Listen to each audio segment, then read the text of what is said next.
Seri Pelangi di Langit Singosari. Bunga di Kaki Gunung Kawi. Audiobook, novel silat. Cerita, Esa Mintarja. Bab 41. Ruangan itu sesaat menjadi sunyi. Tak seorang pun yang berani mengucapkan sepatah kata pun. Semuanya menundukkan wajahnya dalam-dalam pula. Baru sejenak kemudian terdengar aku itu membentak keras-keras. "Ayo pergi. Apa yang kalian tunggu di sini? Pergi dari halaman istana dan pergi dari Tumapel. Kalian orang yang tidak pantas tinggal di daerah kekuasaanku. Kalau kalian berada di Tumapel kembali, maka kalian adalah orang buruan." Emban yang telah bersedia menghadapi segala bentuk hukuman itu sama sekali tidak menjadi cemas tentang dirinya sendiri, tetapi yang digelisahkan adalah Mahisa Agni beserta rencana yang telah disiapkannya. Namun ia tidak sempat untuk berpikir saat itu. Sekali lagi ia mendengar aku Tumapel membentak. "Pergi. Pergi sebelum aku memaksamu pergi." Emban tua itu menyembah kembali. Ketika kemudian ia berpaling kepada kedua prajurit yang bertugas menyingkirkannya, ia melihat kedua prajurit itu masih juga ragu-ragu. Meskipun demikian kedua prajurit itu pun menyembah sambil berkata, "Hamba akan menjalankan perintah tuanku." Kemudian kepada emban tua, kedua prajurit itu berkata dengan bimbang, "Marilah bibi, aku harus menjalankan perintah tuanku aku." Emban tua itu mengangguk-anggukan kepalanya. Wajahnya sama sekali tidak dibebani oleh perasaan takut, cemas dan pedih. Apa yang harus dilakukan itu dihadapinya dengan penuh ketabahan seorang yang telah mengendapkan hatinya. Tetapi ketika emban tua itu bergerak sambil berbisik kepada Ken Dedes. "Sudahlah Nini. Tinggallah di sini. Semoga kau bahagia untuk seterusnya." Maka gadis itu pun tak dapat menahan perasaannya. Emban itu adalah pemomongnya. Pemomongnya sejak ia masih kanak-kanak. Pemomongnya yang seakan-akan telah menggantikan ibunya yang hampir-hampir belum pernah dikenalnya. Emban itu adalah seorang perempuan tua yang sangat baik baginya. Yang mendukung pada saat ia masih seorang anak-anak, menyuapinya dan membelainya menjelang tidur. Melakukan tembang yang sejuk dan bercerita tentang burung podang yang berdendang di pupus pisang dalam cerita Kirana pada masa yang baru saja silam.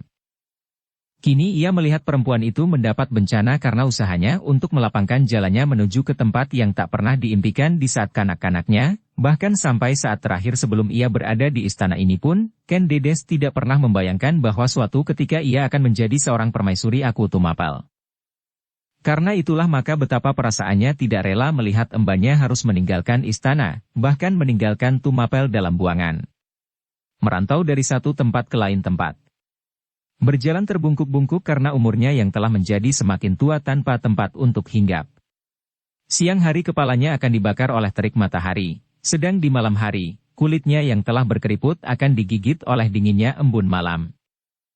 Ken Dedes yang dilanda oleh luapan keharuan itu tiba-tiba menangis sambil memeluk emban tua itu. Terdengarlah suaranya terbata-bata. "Bibi, aku ikut kau Bibi. Tak ada tempat yang paling baik bagiku daripada kelembutan pelukanmu." "Jangan putri," jawab emban itu cepat-cepat. "Jangan. Kau telah menemukan tempat berpijak yang mantap. Ayahmu adalah seorang yang baik dan tekun dalam pengabdiannya kepada Yang Maha Agung serta kepada sesama. Kini karunia telah melimpah kepadanya, lewat putrinya yang tunggal." "Tidak. Tidak Bibi. Aku tidak dapat hidup dalam kesepian. Aku tidak dapat terpisah dari orang-orang yang baik kepadaku. Bibi dan Kakang Mahisa Agni. Kalau kalian berdua hidup dalam pembuangan, apakah aku dapat hidup tentram di dalam istana ini?" "Nini," potong emban tua itu. "Jangan seperti kanak-kanak lagi. Kau sudah dewasa. Pandanglah ke depan. Hari-hari yang mendatang masih panjang." "Tidak Bibi, tidak." Ken Dedes itu menangis semakin keras. Pelukannya pun menjadi semakin kuat. Dalam pada itu Aku Tumapel yang sedang marah, berdiri tegak di hadapan mereka seperti patung. Betapa keras hatinya, sekeras batu akik, namun ketika ia melihat Ken Dedes menangis memeluk emban tua yang dianggapnya berdosa itu pun hatinya menjadi luluh. Sepanjang hidupnya, sejak ia menjadi Aku Tumapel, ia hanya bergaul dengan para prajurit dan para pimpinan pemerintahan. Berlatih dalam olah keprajuritan, Jaya Kawijayan dan Kanuragan. Berbicara tentang Tumapel dan apabila ia jemu menghadapi suatu keadaan, maka segera ia membawa beberapa orangnya keluar istana, pergi berburu. Itulah sebabnya, maka aku Tunggul Ametung jauh dari pengenalan watak seorang perempuan. Karena itu, ketika ia melihat seorang gadis menangis di hadapannya, maka ia menjadi bingung. Kemarahannya yang telah memuncak, tiba-tiba seperti dihanyutkan oleh arus air mata Ken Dedes. Terdengar Tunggul Ametung itu menggeram perlahan-lahan. Gadis itu tidak boleh berduka. Gadis yang telah menjerat hatinya, bukan saja karena wajahnya dan tubuhnya, namun juga terasa seakan-akan gadis itu memiliki sesuatu yang dikaruniakan oleh Yang Maha Agung. Ketika seakan-akan ia melihat sinar yang memancar dari jantung gadis itu telah terbersit di hatinya, gadis ini adalah gadis pilihan untuk melaksanakan sesuatu maksud dari Yang Maha Agung bagi tanah tempat kelahirannya. Dalam kebingungan itu, aku masih mendengar emban Ken Dedes itu berkata, "Nini, jangan dihanyutkan oleh perasaan kekanak-kanakan. Kau harus melihat kepentingan yang lebih besar. Kepentingan yang jauh lebih berharga dari perempuan tua ini." Tidak, tidak. Ken Dedes masih menangis. Ia seakan-akan sudah tidak dapat mendengar apapun lagi. Hatinya meronta melihat peristiwa yang menggores perasaannya itu. Emban tua itu pun menjadi bingung. Tangis momongannya telah menyentuh perasaan harunya pula. Ternyata gadis itu adalah gadis yang dapat menghargai sikap orang lain kepadanya. Menghargai apa yang pernah dilakukannya. Namun karena itu, maka ia pun terdiam pula. Bahkan terasa sesuatu memanasi kerongkongannya. Kembali ruangan itu menjadi sepi. Tangis Ken Dedeslah yang seolah-olah memenuhi ruangan. Tangis yang tulus, yang memancar dari dasar hatinya. Sekali lagi terdengar Tunggul Ametung menggeram perlahan-lahan. Ia tidak tahu apa yang harus dilakukan. Ia tidak tahu bagaimana ia harus menghibur Ken Dedes supaya ia tidak menangis lagi. Karena itu, yang dapat dilakukan adalah berjalan mondar-mandir sambil berdesah berkali-kali. Kedua prajurit yang duduk di belakang emban tua itu pun menjadi bingung. Sejak semula mereka telah ragu-ragu untuk melakukan perintah aku. Mereka sama sekali tidak dapat mengerti kenapa emban tua itu telah menyalahkan dirinya sendiri, dan bahkan dengan tabah dan tenang mendengarkan hukuman yang harus dijalankan. Apalagi kini ia melihat putri bakal permaisuri aku itu menangis memeluknya dan bahkan seolah-olah hukuman yang diberikan kepada perempuan tua itu harus diberikan kepada dirinya pula. Orang-orang yang duduk di dalam ruangan itu benar-benar telah dicengkam oleh kebingungan. Kebingungan menghadapi persoalan masing-masing. Persoalan yang berbeda-beda, namun mempunyai titik singgungan yang sama. Bahkan pelayan yang telah membawa mereka menghadap pun duduk dengan mulut ternganga sehingga ia menjadi kehilangan kesempatan untuk menanggapi peristiwa itu dengan kesadarannya. Aku yang berjalan mondar-mandir masih saja berjalan mondar-mandir dengan gelisahnya. Sekali-sekali ia berhenti, berpaling memandangi Ken Dedes yang masih menangis, namun kemudian kembali ia menundukkan kepalanya sambil menarik nafas dalam-dalam.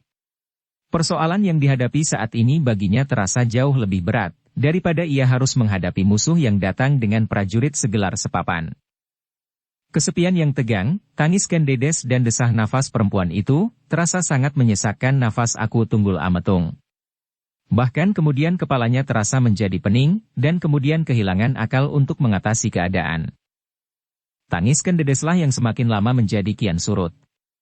Gadis itu kemudian mencoba menenangkan hatinya, ketika dengan lembut pemomongnya berkata, "Jangan menangis putri. Kau bukan lagi seorang anak kecil yang hanya pandai menangis. Aku sekarang sudah tidak kuat lagi mendukungmu sambil berdendang kidung yang luruh supaya kau tertidur. Aku tidak lagi dapat membelai rambutmu sambil bercerita tentang seekor kancil yang cerdik. Cerita untukmu kini harus sudah berbeda, Nini. Cerita yang baik bagimu adalah cerita tentang Arjuna dan Sumbadra. Dan aku tidak akan mampu menceritakan kepadamu. Karena itu, jangan menangis. Angkatlah wajahmu. Pandang hari depan dengan penuh gairah untuk menyongsongnya." Tangis Ken Dedes kemudian benar-benar mereda. Gadis itu benar-benar mengangkat wajahnya. Tetapi ia tidak memandang hari depannya dalam lingkungan yang sempit. Peristiwa yang telah terjadi atasnya, benar-benar telah membentuknya menjadi dewasa. Karena itu tiba-tiba timbullah pikiran di dalam hatinya. Akulah yang akan menemui Kakang Mahisa Agni. Pikiran itu kemudian membulat di dalam hatinya. Dengan tata kemudian ia menyembah sambil berkata kepada aku Tunggul Ametung. Ampun tuanku, apakah hamba diperkenankan untuk menyampaikan perasaan hamba? Tunggul Ametung terkejut mendengar suara Ken Dedes. Gadis itu kini sudah tidak menangis lagi, meskipun sekali-sekali tangannya masih sibuk mengusap air matanya. Berkatalah, sahut Tunggul Ametung sambil mengangguk-anggungkan kepalanya. Namun kepalanya itu masih terasa pening. Gadis itu sudah tidak menangis dengan sendirinya, sebelum ia dapat berbuat sesuatu untuk menenangkannya. Tuanku, yang pertama-tama hamba mohon maaf bagi Bibi Emban dan Kakang Mahisa Agni. Dahi Tunggul Ametung berkerut. Ia harus mempertimbangkan kembali keputusannya. Terasa dadanya bergetar. Untuk pertama kali ia mendapat tekanan dari seseorang dalam pertimbangannya untuk menjatuhkan hukuman. Meskipun pada saat ia mengucapkan hukuman terhadap Emban Tua serta Mahisa Agni telah memerlukan suatu perjuangan di dalam dadanya, supaya ia sedikit dapat mengendalikan dirinya, namun kini tekanan itu menjadi sangat sulit untuk dihindarkan. Hukuman yang sudah terlampau ringan itu masih harus dipertimbangkannya kembali. Tetapi permohonan itu dilontarkan lewat mulut Ken Dedes. Apalagi permohonan ampun bagi seorang Emban Tua dan Mahisa Agni, bahkan apapun yang akan dimintanya, aku itu pasti tidak akan kuasa menolaknya. Tetapi ia adalah seorang Aku Tumapel. Di hadapannya duduk bersimpuh beberapa orang dan 2 orang prajurit. Karena itu, maka bagaimanapun juga, namun ia masih harus tetap mempertahankan kewibawaan seorang Aku. Karena itu, maka untuk tidak melepaskan kekuasaan yang ada di tangannya, maka Aku itu berkata, "Kenapa kau mohon ampun untuk mereka itu Ken Dedes? Aku telah menjatuhkan hukuman atas mereka, karena mereka telah menghina aku Tunggul Ametung. Apakah pertimbanganmu tentang itu?" Sikap Ken Dedes pun kemudian benar-benar mengagumkan.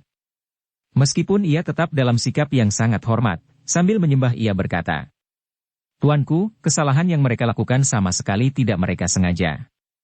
Mereka sama sekali tidak ingin menghina aku Tunggul Ametung.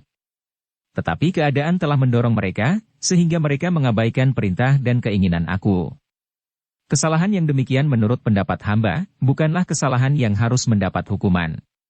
Tetapi kesalahan yang demikian, adalah kesalahan yang terjadi bukan atas kehendak mereka sendiri." "Tidak," sahut aku Tunggul Ametung. "Mereka tetap bersalah. Mahisa Agni telah menolak mewakili ayahmu dan telah menolak datang ke Tumapel beberapa waktu yang lampau. Bukankah itu suatu sikap yang menentang?" "Tuanku," jawab Ken Dedes. "Tuanku tidak dapat mengerti hubungan yang ada antara hamba dan Kakang Mahisa Agni. Hamba adalah saudara muda, sehingga memang kurang pantaslah apabila hamba memanggil Kakang Mahisa Agni. Menurut sopan santun keluarga, hambalah yang harus datang kepadanya. Tetapi kedudukanmu dapat kau pergunakan sebagai alasan untuk memanggilnya. Kau adalah bakal permaisuri Tumapel. Kedudukan itu datang kemudian. Tetapi susunan keluargaku itu sudah ada sejak aku lahir. Karena itu tuanku, hamba mohon izin sekali untuk menemui Kakang Mahisa Agni. Apabila hamba dapat bertemu, maka semuanya akan menjadi baik. Tidak ada sedikit pun geseran perasaan di antara kita. Hamba, Kakang Mahisa Agni dan tuanku, sehingga tuanku tidak perlu mempergunakan cara yang lain yang seolah-olah tuanku mempergunakan kekuasaan tuanku untuk kepentingan ini." Sekali lagi Tunggul Ametung itu berpikir. Ia tidak dapat menolak permohonan itu, tetapi ia harus bijaksana untuk meluluskannya. Karena itulah maka aku Tunggul Ametung, yang biasanya berbuat apa saja sesuka hatinya, bahkan selalu menuruti perasaannya yang ledak-ledak setiap saat, kini harus mempertimbangkan perbuatannya. Akhirnya aku itu pun menemukan jawaban pula, katanya. "Ken Dedes, meskipun kau belum seorang permaisuri, namun kau sudah aku anggap memiliki kesempatan seperti seorang permaisuri. Seorang permaisuri dapat mengajukan beberapa permohonan yang akan dipertimbangkan oleh aku. Kalau saat ini kau mohon aku mengampuni Emban Tua serta Mahisa Agni, maka aku pun akan melakukannya, namun aku mempunyai syarat untuk itu." Sekilas wajah Ken Dedes menjadi cerah mendengar keputusan aku Tunggul Ametung. Kalau benar aku mengampuni mereka, maka Emban Tua itu tidak akan pergi dari sisinya, dan Mahisa Agni pun tidak akan lenyap dari keluarganya. Namun sesaat kemudian kening Ken Dedes berkerut kembali. "Aku memberikan pengampunan, namun aku mempunyai syarat untuk itu." Tetapi Ken Dedes tidak bertanya, apakah syarat yang dikehendaki oleh Tunggul Ametung. Ia menunggu sampai aku itu mengatakannya. Ternyata sejenak kemudian aku Tunggul Ametung menyambung kata-katanya. Ken Dedes. Syarat itu sama sekali tidak berarti. Aku ampuni kesalahan emban tua itu beserta Mahisa Agni, apabila Mahisa Agni bersedia datang menyelesaikan segala persoalan ini dan segera kita dapat memasuki suatu dunia baru tanpa kerikil-kerikil tajam dan batu-batu yang dapat menjadi hambatan-hambatan kecil bagi perasaan kita. Mendengar syarat yang diajukan oleh Tunggul Ametung itu, Ken Dedes menarik nafas dalam-dalam. Ia telah mendengar dari pemomongnya apa yang sebenarnya terjadi. Syarat itu sebenarnya sama sekali tidak terlampau berat. Syarat yang tidak berlebih-lebihan, bahkan hanyalah sekedar pelengkap dari pengampunan yang diberikan oleh Tunggul Ametung karena ia telah terlanjur menjatuhkan putusan untuk menghukum emban tua dan Mahisa Agni. Tetapi bagi Ken Dedes dan pemomongnya, syarat itu benar-benar telah membebani perasaan mereka. Emban tua itu merasa bahwa baginya sama sekali sudah tidak ada jalan lagi untuk dapat membawa Mahisa Agni ke Tumapel. Tidak ada gunanya lagi apabila ia datang dan dengan pengaruh seorang ibu, minta Mahisa Agni datang ke Tumapel menyelesaikan persoalan yang masih menyangkut perasaan aku Tunggul Ametung sebelum ia mengambil keputusan untuk mengambil cara lain, cara yang kasar, dan cara yang tidak terpuji. Tanpa dikehendakinya sendiri emban tua itu menggeleng lemah, sedangkan Dedes menundukkan kepalanya dalam-dalam. Aku minta syarat itu dipenuhi, seperti aku mencoba memenuhi permohonan pengampunan itu. Sejenak mereka kemudian terdiam. Mereka mencoba untuk menemukan jawab atas persoalan yang membelit hati masing-masing. Dalam keheningan itu maka tiba-tiba Ken Dedes mengangkat wajahnya. Dengan takzimnya ia menyembah sambil berkata, "Tuanku, biarlah hamba mencoba untuk memenuhi syarat yang tuanku berikan. Hamba mohon izin untuk pergi ke Panawijan menemui Kakang Mahisa Agni." Aku Tunggul Ametung mengerutkan keningnya. Tetap kemudian ia menggelengkan kepalanya sambil menjawab. "Bukan maksudku supaya kau menemui Mahisa Agni. Pembicaraan itu tidak hanya sekedar memuaskan perasaanmu saja, tetapi aku juga ingin mendengar dan mendapat ketentraman dari pembicaraan itu. Maka hamba tuanku, sembah Ken Dedes. Hamba ingin mencoba membawa Kakang Mahisa Agni kemari." Sekali lagi aku itu berpikir sejenak. Sebenarnya ia tidak rela untuk melepaskan Ken Dedes itu pergi. Ken Dedes baginya seakan-akan barang yang paling berharga di muka bumi, sehingga apabila ia kehilangan gadis itu, maka hidupnya pasti akan menjadi terlampau sunyi. Karena itu aku Tunggul Ametung tidak segera menjawab. Sebenarnya ia sangat berkeberatan untuk mengizinkannya, tetapi sekali lagi ia tidak ingin menyakitkan hati gadis itu. Sehingga dengan demikian, aku itu kembali dihadapkan pada keraguan-raguan. Namun aku itu tidak dapat menduga bahwa Ken Dedes sebenarnya telah membuat rencana sendiri pula untuk itu. Sejak Mahisa Agni menolak mewakili ayahnya untuk menemui Tunggul Ametung, hatinya telah merasa kecewa. Apalagi kejadian-kejadian yang kemudian susul menyusul. Ken Dedes merasa bahwa Mahisa Agni marah kepadanya tetapi Ken Dedes tidak dapat meraba dengan tepat alasan yang telah menahan Mahisa Agni untuk memenuhi permintaannya. Ken Dedes hanya dapat menyangka bahwa Mahisa Agni merasa bahwa ia telah melampauinya. Bahwa ia tidak minta pertimbangannya sebelum ia menerima lamaran aku Tunggul Ametung. Ken Dedes kecewa atas sikap itu. Harga diri yang berlebihan.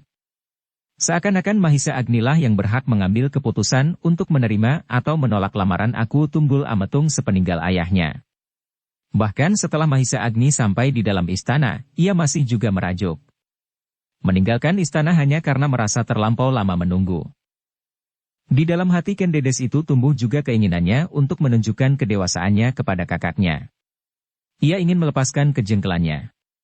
Ia ingin menunjukkan bahwa ia memiliki juga sesuatu yang memberinya wewenang untuk mengambil keputusan bagi dirinya sendiri. Bahkan Ken Dedes itu ingin menunjukkan beberapa kelebihan yang dimilikinya kini. Kesempatan yang tak akan datang lagi sepanjang hidupnya. Kalau kakaknya marah kepadanya, karena ia seakan-akan hanya menuruti kehendaknya sendiri, maka ia akan menunjukkan unsur-unsur yang telah memaksanya untuk mengambil sikap. Bagi Ken Dedes, Mahisa Agni dianggapnya masih saja mengenangkan sahabatnya, Wiraprana. Ken Dedes merasa bahwa ia sama sekali tidak mengkhianati Wiraprana. Ia mencintai Wiraprana sedalam-dalamnya. Bahkan pada saat Wiraprana itu terbunuh, ia rela seandainya ia mati sama sekali. Tetapi ketika saat-saat itu telah berlalu, maka apakah ia masih juga harus selalu dibayangi oleh duka hatinya itu? Seandainya Wiraprana itu kini sedang pergi merantau, maka beberapa puluh tahun lagi ia akan menunggunya dengan setia. Bahkan sampai matinya sekalipun. Tetapi Wiraprana itu sudah tidak akan kembali. Tidak akan, sampai kapanpun. Namun ia harus mempunyai alasan yang cukup untuk memenuhi rencananya itu, dan Ken Dedes telah menemukan alasan itu. Karena itu selagi aku Tunggul Ametung bimbang hati untuk mengambil keputusan atas permohonan Ken Dedes itu, tiba-tiba ia mendengar gadis itu berkata, "Tuanku, meskipun hamba akan mencoba untuk memanggil Kakang Mahisa Agni, namun hamba mohon agar tuanku mengizinkan hamba datang ke Panawijen tidak sebagai seorang gadis pedesaan. Hamba mohon tuanku mengizinkan hamba datang ke Panawijen sebagai seorang calon permaisuri. Ada berbagai pertimbangan yang dapat hamba berikan. Di antaranya hamba takut kalau hamba akan bertemu dengan kuda sempana yang melarikan diri itu." Tiba-tiba aku Tunggul Ametung berpaling, bahkan kemudian memutar tubuhnya menghadap gadis itu. Sesaat ia termenung, namun kemudian wajah aku yang tegang itu mengendur. Tunggul Ametung itu bahkan kemudian tersenyum, katanya, "Ken Dedes, apa yang kau minta itu justru telah ada di dalam kepalaku. Aku tidak ingin melepaskan kau sendiri, sedang aku tidak akan dapat mengantarmu ke Panawijen karena aku seorang aku." Tunggul Ametung itu berhenti sejenak. Di dalam hatinya ia berkata untuk yang pertama kali, "Kalau aku bukan seorang aku." Namun ketika ia meneruskan berkatalah ia, "Ken Dedes, aku akan memenuhi permintaanmu. Kau akan datang ke Panawijen bukan saja sebagai seorang bakal permaisuri, tetapi kau akan datang sebagai seorang permaisuri. Prajurit pengawal akan mengantarmu di bawah pimpinan Witantra sendiri. Witantra akan membawa pasukannya seperti ia mengawal aku, dalam barisan kebesaran Tumapel." Dada Ken Dedes berdesir mendengar jawaban aku itu atas permintaannya. Ternyata aku memberikan lebih banyak dari yang diharapkan. Namun Ken Dedes menjadi berbesar hati karenanya. Ia ingin menebus kejengkelannya atas Mahisa Agni.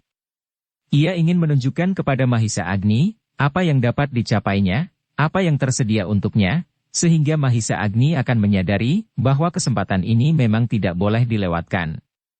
Kesempatan yang datang sepeninggal Wiraprana, bukan kesempatan yang memaksanya untuk berkhianat. Karena itu maka Ken Dedes segera menyembah. "Ampun tuanku, apabila berkenan di hati tuanku, hamba mengucapkan beribu terima kasih untuk kemurahan tuanku." Itu adalah hakmu Ken Dedes, hakmu sebagai seorang permaisuri. Ia menunggu sampai aku itu mengatakannya. Ken Dedes tidak menjawab. Tetapi kini wajahnya kembali terhunjam ke lantai istana yang mengkilap. Ia menjadi sangat terharu atas kesempatan yang didapatnya kini. Namun karena itulah maka ia kembali terkenang kepada ayahnya. Katanya di dalam hati, "Seandainya ayah masih ada di Panawijen, ayah akan ikut serta menikmati karunia yang besar ini. Tetapi ayah itu telah pergi, justru karena aku meninggalkannya, mendaki kesempatan yang diperuntukkan kepadaku ini." Tiba-tiba air mata gadis itu berlinang. Ketika air matanya tetes satu-satu, aku Tunggul Ametung terkejut. Kenapa Ken Dedes itu tiba-tiba menangis lagi? Tetapi aku itu sama sekali tidak dapat mengerti perasaan haru yang mencengkam hati Ken Dedes, sehingga karena itu, maka kembali aku itu menjadi gelisah. Tetapi bukan saja aku Tunggul Ametung yang menjadi gelisah. Meskipun alasannya berbeda, namun emban tua pemomong Ken Dedes itu pun tidak kalah gelisahnya. Kalau benar Ken Dedes akan datang dengan upacara kebesaran seorang permaisuri, alangkah pedihnya hati Mahisa Agni. Kasihan anak itu, desah ibu Mahisa Agni di dalam hatinya. Tetapi ia tidak mempunyai alasan yang cukup untuk mencegah Ken Dedes yang akan mendapat pengawalan menurut upacara kebesaran. Apalagi alasan Ken Dedes benar-benar dapat diterima oleh aku Tunggul Ametung. Kuda sempana. Bahkan mungkin aku telah memperhitungkan bahwa mungkin sekali kuda sempana telah bergabung dengan orang-orang yang tidak disukai, sehingga merupakan sekelompok kecil bencana yang dapat menghadang di tengah jalan. Dengan demikian, maka emban tua itu hanya dapat menekan perasaannya. Alangkah mahalnya tebusan bagi pengampunan ini. Kalau ia bukan ibu Mahisa Agni, maka ia akan dengan senang hati mengikuti upacara kebesaran momongannya, dalam iringan yang megah, berjalan ke Panawijen. Tetapi ia tahu benar, bahwa di Panawijen sebuah hati akan terpecah belah. Hati itu adalah hati anaknya. Ken Dedes sama sekali tidak tahu apa yang tersimpan rapat-rapat di dalam hati Mahisa Agni. Menurut keluhan gadis itu yang telah didengarnya, Ken Dedes menganggap bahwa Mahisa Agni terlampau tinggi hati. Hanya karena ia tidak diajak berbincang mengenai lamaran aku, maka Mahisa Agni, sebagai seorang saudara tua, merasa tersinggung. Bukan sekedar itu, teriak emban itu di dalam hatinya. Bukan sekedar karena ia tersinggung. Betapa Mahisa Agni merelakan dirinya sendiri terhempas ke tepi, tetapi ia adalah seorang anak muda. Anak muda, bukan anak yang turun dari langit, sehingga dapat menjadikan dirinya luar biasa dalam ketahanan tubuh dan perasaannya. Ia adalah anak yang dilahirkan oleh seorang ibu. Apalagi seorang ibu yang hina seperti aku ini. Namun kembali emban itu hanya dapat menarik nafas dalam-dalam. Ia tidak mampu mencegah Ken Dedes menunjukkan kesempatan yang telah memaksanya menerima lamaran Tunggul Ametung. Emban itu tahu benar bahwa Ken Dedes bermaksud mengatakan kepada Mahisa Agni, "Kakang, aku bukan orang gila yang dapat melepaskan kesempatan ini. Lihat, aku datang dengan upacara kebesaran. Aku harus menerima ini, dan kau pun harus bangga atas kesempatan yang diperoleh oleh adikmu ini. Panawijen harus bangga, karena pilihan aku jatuh kepada gadis dari padukuhan ini." Tetapi emban itu tidak berkata sepatah kata pun. Yang kemudian didengarnya adalah kata-kata Ken Dedes Parau. "Tuanku, aku. Kalau tuanku telah berkenan, maka biarlah hamba segera akan berangkat untuk mencoba memenuhi keinginan tuanku. Hamba akan mencoba membawa Kakang Mahisa Agni. Apabila hamba gagal, maka terserahlah kepada tuanku untuk melakukan apa yang baik untuk tuanku." "Kapan kau akan berangkat?" bertanya Tunggul Ametung. "Secepatnya tuanku." "Hei. Baik. Besok aku akan mengadakan persiapan. Lusa kau sudah dapat pergi." "Terima kasih tuanku. Hamba akan melakukan perintah tuanku untuk seterusnya." Aku itu pun tersenyum pula. Ia telah melupakan segala persoalan-persoalan lain. Ia telah melupakan hukuman yang diucapkan. Ia telah melupakan Mahisa Agni yang pergi meninggalkan istana hanya karena terlampau lama menunggu. Kini ia hanya berpikir tentang kesempatan yang akan diberikannya kepada Ken Dedes. Besok lusa. Demikianlah maka sejenak kemudian Ken Dedes, emban tua dan para prajurit itu pun bermohon diri dari hadapan aku Tunggul Ametung, setelah tidak ada lagi yang harus mereka bicarakan. Aku telah menyanggupi Ken Dedes untuk menyiapkan pengawalan dalam waktu 2 atau 3 hari. Namun secepat itu selesai, secepat itu pula Ken Dedes harus berangkat. Besok aku akan memanggil Witantra dan mendengar pendapatnya. Seterusnya persiapan itu akan banyak tergantung pada Witantra itu sendiri. Ketika ruangan itu telah sepi, aku masih saja berjalan mondar-mandir. Ia menjadi riang tanpa disadarinya. Meskipun Mahisa Agni tidak menghadapnya malam ini, tetapi ia senang bahwa Ken Dedes telah memajukan permohonan kepadanya. Permohonan tentang sesuatu yang segera dapat diberikannya. Bagi aku Tunggul Ametung, hal itu telah merupakan suatu kepuasan tersendiri. Memberikan sesuatu kepada seorang gadis yang dicintainya. Apalagi permintaan-permintaan kecil itu, Ken Dedes, katanya di dalam hati. Tumapel ini adalah milikmu. Cahaya yang memancar dari pusat jantungmu adalah pertanda bahwa kau seorang gadis yang akan mampu memberikan sesuatu kepada tanah ini. Tiba-tiba aku itu berteriak memanggil pelayan yang menunggui pintu ruang itu. Dengan tergesa-gesa pelayan itu berjalan tersuruk-suruk, kemudian setelah ia melihat aku di dalam biliknya, pelayan itu pun berjalan jongkok perlahan-lahan. Ketika ia sedang menyembah, ia hampir terloncat karena terkejut. Didengarnya aku itu membentaknya. "Cepat, panggil Daksina. Bawa kemari kakawin Baratayuda." "Hamba tuanku," sembah pelayan itu sambil bergeser surut. "Cepat," teriak aku itu pula. Pelayan itu pun cepat-cepat meninggalkan ruangan itu. Dengan berlari-lari kecil ia pergi ke halaman belakang mencari Daksina. Tetapi anak itu tidak berada di dalam rumahnya. Karena itu maka dengan gelisah pelayan itu bertanya kepada orang di rumahnya. "Di mana Daksina?" "Kenapa? Ia baru keluar." "Malam-malam begini?" "Ya. Mungkin di gardu-gardu penjaga." "Apa kerjanya?" Bercerita. Ia terlampau banyak membaca sehingga kepalanya menjadi penuh. Karena itu kadang-kadang ia memerlukan tempat penuangan cerita-cerita yang tersimpan di kepalanya. Omong kosong, sahut pelayan itu. Daksina tahu betul kalau para peronda sering membawa jenang alot atau ketan serundeng. Nah, untuk itu ia melayap ke gardu-gardu. Mungkin. Tetapi apakah ada sesuatu yang penting? Oh, aku memanggilnya. Orang serumah itu pun tiba-tiba menjadi pucat. Setiap kali aku memerlukan anak itu harus ada. Meskipun demikian orang itu bertanya juga. Malam-malam begini? Ya. Orang itu segera menjadi gelisah. Baiklah, aku akan mencarinya. Aku juga harus mencarinya, berkata pelayan itu. Sebelum aku menjadi marah. Keduanya segera pergi untuk mencari Daksina.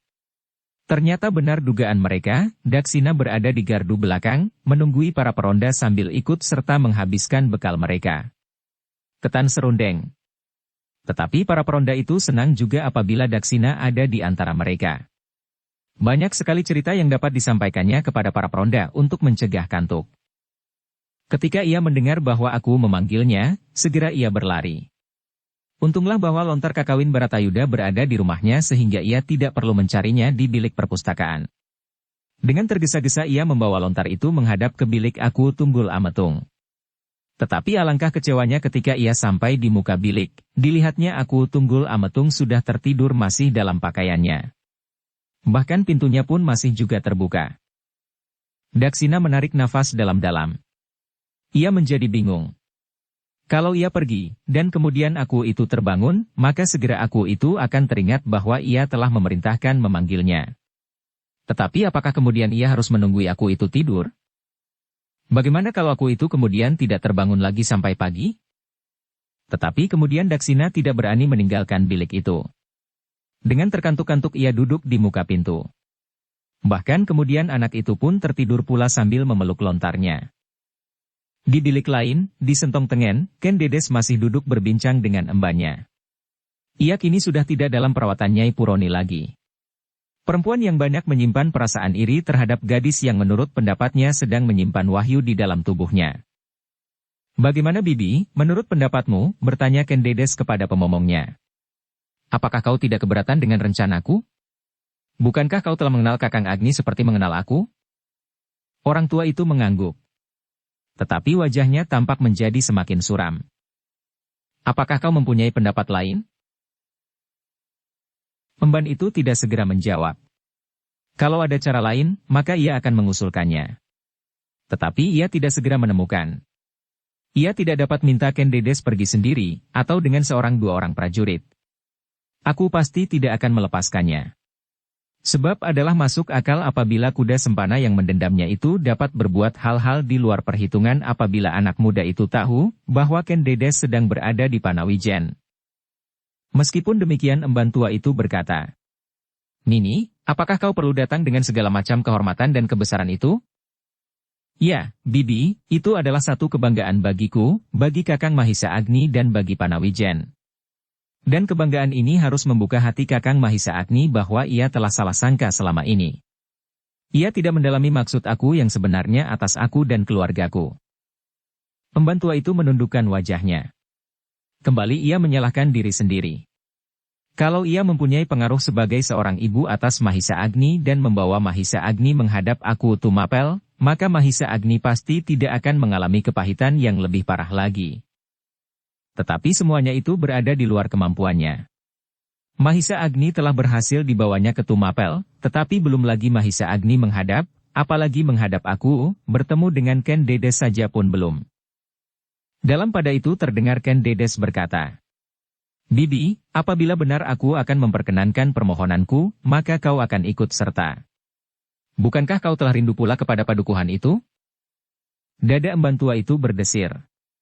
Meskipun sebelumnya ia sudah menduga bahwa ia pasti akan diminta untuk mengantarkan Ken Dedes itu pula. Tetapi gambaran-gambaran tentang anaknya, tentang Mahisa Agni telah sangat mempengaruhinya. Apakah ia harus menyaksikan betapa hati anaknya seperti diiris dengan sembilu? Apakah ia harus menyaksikan Mahisa Agni semakin parah ketika ia melihat Ken Dedes datang kepadanya dengan kebesaran seorang permaisuri? Apabila Mahisa Agni itu benar-benar kakak kandung Ken Dedes, maka kemarahan Mahisa Agni pasti akan sangat terbatas. Mungkin dugaan Ken Dedes benar, bahwa Mahisa Agni marah karena tersinggung perasaannya sebagai seorang saudara tua. Tetapi Mahisa Agni tidak sekedar tersinggung perasaannya. Tidak sekedar karena tidak diajaknya berbincang mengenai lamaran Tunggul Ametung. Tidak. Ketika emban tua itu tidak segera menjawab, maka Ken Dedes mendesaknya sekali lagi. Bagaimana Bibi, bukankah kau ingin juga melihat kampung halaman itu? Sungainya yang jernih, bendungan yang megung, sawah ladang yang hijau. Alangkah segarnya setelah aku sekian lama terkurung di dalam bilik yang sempit ini. Emban tua itu menarik nafas dalam-dalam. Kemudian terdengar ia menjawab perlahan-lahan sambil menggeleng. Tidak, Nini. Heh. Ken Dedes benar-benar terkejut mendengar jawaban yang sama sekali tak disangka-sangka. Kau tidak ingin ikut ke Panawijen? Sekali lagi emban itu menjawab. Tidak, Nini. Biarlah aku menunggumu di sini. Bibi, bertanya Ken Dedes dengan herannya. Kenapa Bibi tidak ingin turut ke Panawijen? Emban tua itu tidak segera menjawab. Wajahnya yang suram tertunduk ke lantai. Alangkah berat hatinya mendengar pertanyaan itu. Sebenarnya ia tidak ingin terpisah dari momongannya. Momongan yang sejak kecil selalu dalam dukungannya. Sebenarnya sepotong hatinya ingin mengajaknya serta dalam satu arak-arakan yang meriah, mengunjungi kampung halaman yang sudah sejak bertahun-tahun didiaminya. Namun belahan hatinya yang lain menahannya. Ia tidak akan sampai hati menyaksikan anaknya sendiri, meskipun tidak pernah dibelainya di saat-saat menjelang tidur, mengalami guncangan-guncangan perasaan. Tetapi emban itu merasa bahwa ia tidak akan dapat berdiam diri saja. Ia harus menjawab pertanyaan Ken Dedes, sehingga dengan ragu-ragu dijawabnya saja dengan alasan-alasan yang dicari-carinya. Nini, aku tidak dapat pergi ke Panawijen. Perjalanan itu akan memerlukan waktu. Aku akan terlampau lelah.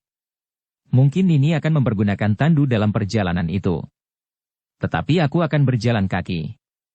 Aku sudah terlampau tua Nini. Tidak Bibi, potong Ken Dedes. Apabila disediakan tandu untukku, maka Bibi akan berada di dalam tandu itu pula. Ah, sahut emban itu. Tandu itu akan terlampau berat. Aku akan minta disediakan tandu yang lain. Emban itu menggeleng. Tidak Nini. Banyak yang memberati hatiku. Aku adalah seorang perempuan cengeng. Perempuan perasa. Mungkin aku tidak akan tahan lagi melihat padepokan yang sepi itu. Mungkin hatiku akan menjadi pedih. Oh. Ken Dedes mengangguk-anggukan kepalanya. Kemudian katanya. Aku juga pasti akan mengalami perasaan semacam itu Bibi. Tetapi marilah kita melihat kenyataan. Kepahitan hidup adalah sesuatu yang sama sekali tidak kita ingini. Tetapi apabila hal itu datang kepada kita sebagai suatu kenyataan, kita tidak akan dapat memejamkan mata kita. Kita tidak harus lari daripadanya, mencari kepuasan-kepuasan lain yang mungkin akan menjerumuskan kita kepada kesulitan-kesulitan baru. Padepokan yang kosong itu jangan menjadi hantu bagi kita Bibi. Marilah kita lihat, apakah kita masih mungkin untuk mengisinya kembali, menyegarkannya seperti masa-masa lampau, setidaknya mendekati masa-masa itu? Emban tua itu mengangkat wajahnya ketika terpandang olehnya wajah gadis momongannya itu, maka emban tua itu tertunduk kembali. Dalam sekilat, teraba oleh orang tua itu, bahwa Ken Dedes sebenarnya tidak sedang menasihatinya. Tetapi gadis itu lebih banyak berbicara kepada dirinya sendiri. Gadis itu sedang mencoba memperteguh perasaannya sebelum ia sendiri melihat Panawijen. Sebelum ia melihat padepokan ayahnya yang kini telah hampir-hampir menjadi kosong. Emban itu tidak akan mengecewakan hati Ken Dedes atas nasihatnya yang lebih banyak diperuntukkan bagi diri gadis itu sendiri. Tetapi ia tidak dapat mempercayai dirinya, apakah hatinya yang telah lapuk karena umurnya itu masih akan mampu bertahan melihat hati yang terpecah belah. Karena itu maka emban tua berkata, "Maafkan aku Nini. Aku terpaksa tidak dapat ikut serta ke Panawijen. Mudah-mudahan lain kali aku akan pergi. Baru kemarin aku melihat padukuhan itu. Baru kemarin hatiku menjadi sedih. Apakah besok atau lusa aku akan melukai hati ini kembali? Nini, biarlah aku agak memperpanjang umurku dengan melepaskan diri dari setiap kemungkinan yang dapat mendukakan hati." Ken Dedes menarik nafas dalam-dalam. Emban tua itu agaknya benar-benar tidak ingin pergi ke Panawijen, sehingga karena itu, maka Ken Dedes tidak dapat memaksanya meskipun ia menjadi kecewa karenanya. Meskipun demikian Ken Dedes itu tidak habis-habisnya dikejar oleh pertanyaan-pertanyaan yang melingkar di dalam hatinya. Emban itu hampir tidak pernah menolak permintaannya. Tetapi tiba-tiba kini ia mengelak ajakannya justru dalam kesempatan yang dapat dibanggakan. Apakah emban tua ini sependapat dengan Kakang Mahisa Agni, pikir gadis itu. Tetapi ia tidak berani meyakinkan dirinya. Emban itu masih tetap terlampau baik kepadanya selama ini. Mungkin emban itu berkata dengan jujur. Hatinya sedih melihat Panawijen yang sepi, berkata Ken Dedes pula di dalam hatinya. Bahkan kemudian ia sendiri menjadi ragu-ragu. Jangan-jangan aku akan mengalami kesedihan seperti emban itu pula. Tetapi akhirnya Ken Dedes menemukan kemantapan, ia harus pergi. Bukan saja untuk meyakinkan Mahisa Agni bahwa sebenarnya maksud Tunggul Ametung cukup baik, tetapi juga untuk membebaskan Mahisa Agni dan emban tua itu dari hukuman aku Tunggul Ametung. Ternyata kemudian aku Tunggul Ametung memenuhi janjinya. Aku Tumapel itu telah memerintahkan kepada Witantra untuk mempersiapkan sebuah pengawalan yang cukup kuat dan megah bagi Ken Dedes yang akan pergi sendiri ke Panawijen untuk berbagai keperluan. Aku pun menyadari bahwa Ken Dedes bukan saja ingin bertemu dengan Mahisa Agni, tetapi juga karena Ken Dedes telah merindukan kampung halamannya. 2 hari diperlukan oleh Witantra untuk mempersiapkan diri beserta pasukannya. Pasukan khusus pengawal Tunggul Ametung di bawah pimpinan Witantra sendiri. Di samping persiapan para prajurit, telah dipersiapkannya pula sebuah tandu yang megah. Tandu yang akan dipergunakan oleh Ken Dedes. Pada hari yang ditentukan, maka semua persiapan itu pun telah selesai. Witantra sendiri melihat semuanya dengan cermat. Sejak para pelayan, yang akan memanggul tandu sampai para perwira prajurit yang akan menjadi paruh dari perjalanan ini. Arak-arakan ini adalah arak-arakan yang terbesar yang pernah diadakan di Tumapel sejak ibunda aku Tunggul Ametung meninggal dunia. Tumapel sejak itu tak pernah dimeriahkan dengan sebuah arakan-arakan seperti ini. Sejak itu aku seakan-akan hidup dalam kemurungan. Sekali-sekali aku keluar juga dari istana. Tetapi tidak pernah dalam suatu bentuk arakan. Kalau aku ingin menikmati udara di luar istana, maka aku akan pergi berkuda dengan beberapa orang pengawal berburu ke hutan-hutan. Sekali-sekali aku sering pula melihat-lihat kotanya, Tumapel, namun selalu dalam sikap seorang prajurit. Kini sejak seorang gadis Panawijen tinggal di dalam istana, maka seakan-akan istana Tumapel menemukan kembali kesegarannya. Meskipun kebesaran Tumapel tidak pernah surut, namun kebesarannya selama ini seolah-olah menjadi kering. Kini, gadis Panawijen itu seperti embun yang menetes di malam hari dan seperti gerimis yang jatuh di siang hari. Tumapel menjadi segar oleh kemeriahan. 3 hari kemudian sejak aku menjanjikan pengawalan itu kepada Ken Dedes, maka arak-arakan itu benar-benar telah terwujud. Di halaman dalam aku Tunggul Ametung sendiri melepas arak-arakan itu. Ken Dedes yang saat itu telah berada di dalam tandu menganggukkan kepalanya dalam-dalam sambil menyembah. Hamba akan segera kembali, tuanku. Aku tersenyum. Katanya. Aku telah memerintahkan kepada Witantra. Mereka harus segera kembali. Dan kau pun akan terbawa kembali pula. Sekali lagi Ken Dedes menyembah. Tentu, tuanku. Aku menganggukkan kepalanya. Ternyata anak Panawijen itu benar-benar telah memesonanya. Bahkan telah memesona segenap rakyat Tumapel. Dalam pakaian yang indah, Ken Dedes benar-benar tampak bercahaya, seperti bintang pagi di tenggara. Tetapi hati Ken Dedes itu berdesir ketika ia melihat emban pemomongnya berdiri di samping tandunya. Dengan serta-merta ia bertanya, apakah kau benar-benar tidak dapat mengubah pendirianmu, Bibi? Emban tua itu menarik nafas. Sambil menggeleng ia menjawab, maafkan, Tuan Putri. Ken Dedes mengerutkan keningnya. Panggilan itu terasa janggal di telinganya apabila emban tua itulah yang mengucapkannya. Emban tua itu telah mengenalnya sejak kecil sebagai seorang gadis pedesaan. Bagaimana mungkin kini ia harus memanggilnya Tuan Putri? Tetapi Ken Dedes sendiri tidak berani menegurnya. Aku menghendaki panggilan itu bagi semua hamba Tumapel. Namun demikian pertanyaan yang melingkar-lingkar di dalam hati Ken Dedes masih belum dapat disingkirkannya. Apakah sebab yang sebenarnya emban itu tidak mau pergi bersamanya? Apakah ia berkata jujur, atau sekedar semudanya? Bahkan tiba-tiba Ken Dedes teringat kepada dukun tua yang merawatnya saat pertama kali ia masuk ke dalam istana ini. Jelas terbayang dan terungkapkan dalam kata dan perbuatan, dukun tua itu menjadi dengki atas karunia yang diterimanya. Apakah emban tua itu menjadi dengki pula? Tidak.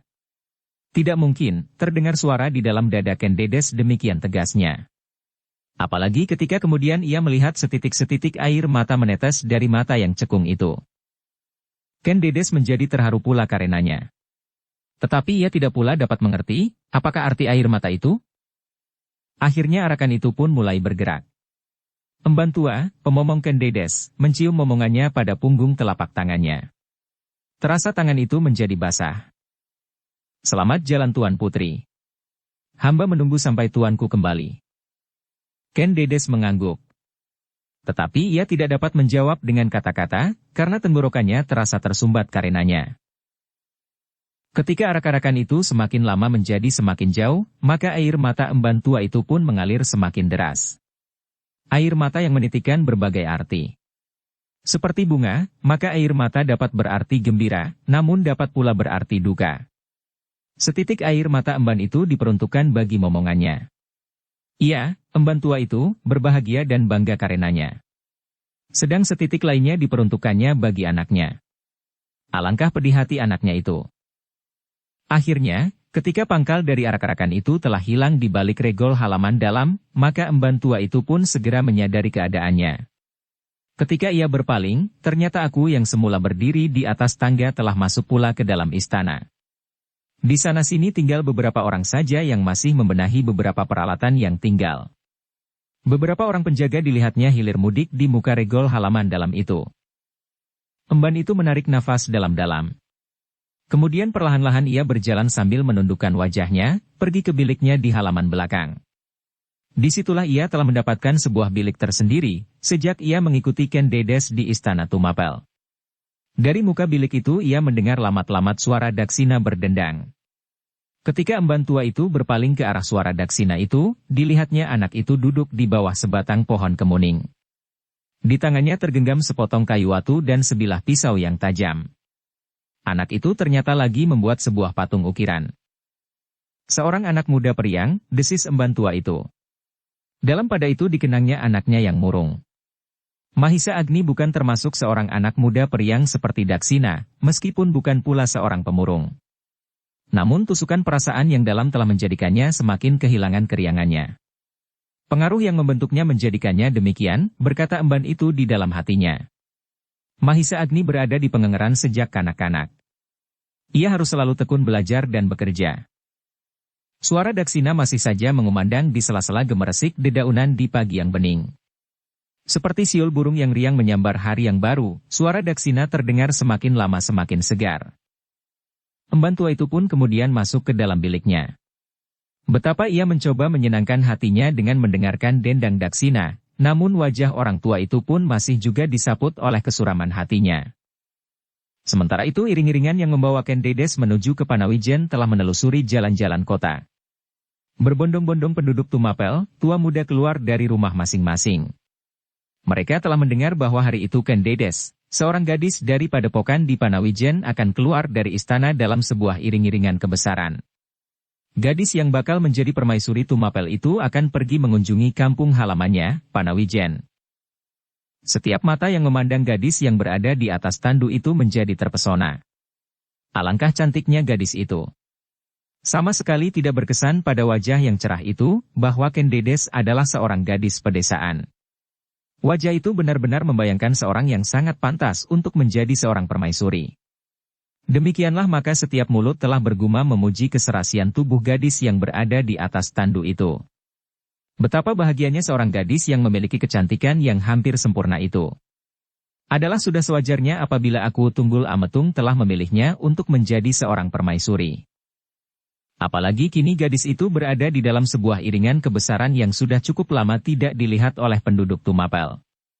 Sehingga dengan demikian, maka hampir setiap rumah menjadi kosong karena penghuninya berlari-lari ke pinggir jalan untuk melihat wajah bakal permaisuri akunya. Ken Dede sendiri sama sekali tidak menyangka bahwa ia akan mendapat sambutan yang sedemikian riuhnya dari penduduk Tumapel. Karena itu untuk beberapa saat ia menjadi bingung. Ketika para penduduk ingin memandangi wajahnya yang cerah itu, maka Ken Dedes malahan berusaha bersembunyi di balik tirai-tirai tandunya. Beberapa orang menjadi kecewa, namun beberapa orang lain yang sempat memandang wajah itu, memujinya tak kunjung habis. Di muka sekali, di ujung iring-iringan itu, seorang yang tegap mendahului di atas punggung kuda bersama beberapa orang prajurit. Orang itu adalah pemimpin pasukan pengawal, Witantra. Di sampingnya adalah dua orang perwira bawahannya. Sedang di belakangnya berkuda seorang anak muda, namun ia tidak mengenakan pakaian keprajuritan meskipun di lambungnya tergantung sebilah pedang. Anak muda itu adalah Mahendra. Ia telah dibawa oleh kakak seperguruannya. Tanpa sepengetahuan aku dan Ken Dedes, Witantra telah mempunyai perhitungan tersendiri. Ia mengenal beberapa sifat Mahisa Agni yang keras. Karena itu ia mempunyai perhitungan, bahwa apabila Mahisa Agni tidak dapat ditemukan di Panawijen, ia pasti telah berada di Padang Karautan. Karena itu maka dibawanya Mahendra yang akan dapat menjadi penunjuk jalan menemui Mahisa Agni, dengan tidak usah mencari-cari. Di belakang Mahendra, berkuda seorang prajurit muda. Wajahnya riang namun garis-garis mulutnya menunjukkan kepicikan perhitungannya. Prajurit itu adalah Kebo Ijo. Ia mendapat tugas pula dari Witantra, kakak seperguruannya untuk mengawal panji-panji Tumapel yang berada di muka tandu Ken Dedes dibawa oleh seorang prajurit pula. Ketika iring-iringan itu telah sampai ke batas kota, maka Kebo Ijo mempercepat jalan kudanya, mendekati Mahendra. Ketika ia telah berada di sampingnya, terdengar ia berbisik. "Berapa lama kita berada di Panawijen?" Mahendra menggeleng. Jawabnya, "Aku tidak tahu. 3 hari atau sepasar." Sekali lagi Mahendra menggeleng. "Aku tidak tahu. Dalam 10 hari ini aku harus berada di rumah," gumam Kebo Ijo. "Kenapa?" Kebo Ijo itu tertawa. Namun ketika Witantra berpaling kepadanya segera ia menundukkan wajahnya. Perlahan-lahan ia berkata kepada Mahendra, "Aku akan kawin kakang." Oh! Mahendra terkejut. Tetapi ia pun tertawa pula. Sahutnya, "Kau berkata sebenarnya?" Kebo Ijo mengangguk. "Ya. Sebenarnya aku akan kawin tengah bulan ini." Mahendra menganggukkan kepalanya. Meskipun demikian agaknya ia masih meragukan kata-kata adik seperguruannya itu, sehingga Kebo Ijo merasa perlu untuk menegaskan. "Kakang Mahendra, sebenarnya aku pun masih belum ingin untuk kawin. Tetapi beberapa orang keluargaku selalu saja mendesakku." Mahendra tertawa berkepanjangan. Dilihatnya wajah Kebo Ijo yang tersipu-sipu. "Kenapa kau akhirnya bersedia pula?" bertanya Mahendra. "Ah!" Kebo Ijo tersenyum, tetapi ia tidak menjawab. "Gadis manakah yang akan kau ambil?" bertanya kakak seperguruannya. "Tetangga sendiri. Masih ada sangkut paut kekeluargaan." "Siapa namanya?" "Bukan Ken Dedes," jawab Kebo Ijo. Keduanya tertawa, sehingga sekali lagi Witantra berpaling. Tetapi perwira itu tidak banyak menaruh perhatian atas percakapan kedua adik seperguruannya itu. Bersambung ke bab 42. Dukung kami dengan subscribe, follow, like, komen dan share. Terima kasih.